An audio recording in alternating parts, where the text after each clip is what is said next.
Ready হয়ে নিচ্ছিলাম because আমাদের বেরোনোর ছিল। আমরা লাঞ্চে যাচ্ছিলাম এপারে বাংলাতে। এটা বাই দ্য ওয়ে আশিসের বার্থডে স্পেশাল লাঞ্চ। এর আগের দিন আমি একটা ভ্লগ পোস্ট করেছিলাম 25 ফেব্রুয়ারি।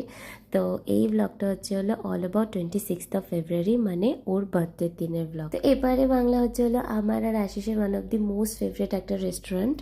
অনেকদিন বাদে এসেছিলাম, তো অ্যাম্বিয়েন্সটা অনেকটাই চেঞ্জ হয়ে গেছিলো, দেখে সত্যি খুব ভালো লাগছিল।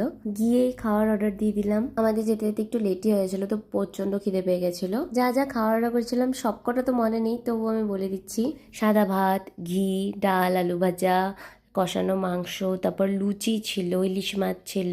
লাস্টে আমরা নিয়ে নিয়েছিলাম ডাবের আইসক্রিম আর সাথে নলেন গুড়ের আইসক্রিম। তোমরা যদি যাও তাহলে অবশ্যই অবশ্যই ট্রাই করো এটা। আমাদের সেদিন লাঞ্চ করে বেরোতে বেরোতে 5:30 বেজে গেছিল। এইবার এখান থেকে আবার প্ল্যান স্টার্ট হয়। অ্যাকচুয়ালি অমন কিছুই না, ভীষণ সাধারণ একটা প্ল্যান। মা বাবা ওর জন্য না একটা সুন্দর গিফট এনে রেখেছিল। তো মা বাবা বলেছিল যে তুই যখন বেরোবি তখন ওকে দিয়ে দিস।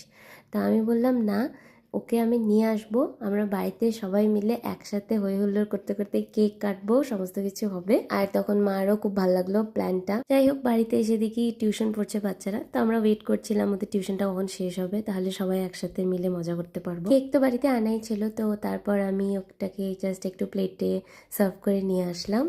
তো তখন ও কেক কাটলো, দেন সবাই বাড়ির আশীর্বাদ দিল ওকে। পায়েস, মিষ্টি, এই সমস্ত কিছুই মা আর ঠাম্মা রেডি করে রেখেছিল আশিসের জন্য, বাট আশিসের পেটটা বড় ছিল, তো খেতে পারিনি, বাড়িতে নিয়ে গেছিল পরে। বাস তারপর আর বেশিক্ষণও বসেনি, বাড়ির জন্য রওনা দিয়ে দিল, বিকজ ওর বাড়িতেও সেলিব্রেশন তো হতোই। চলো, that is it for today, and see you on my next blog.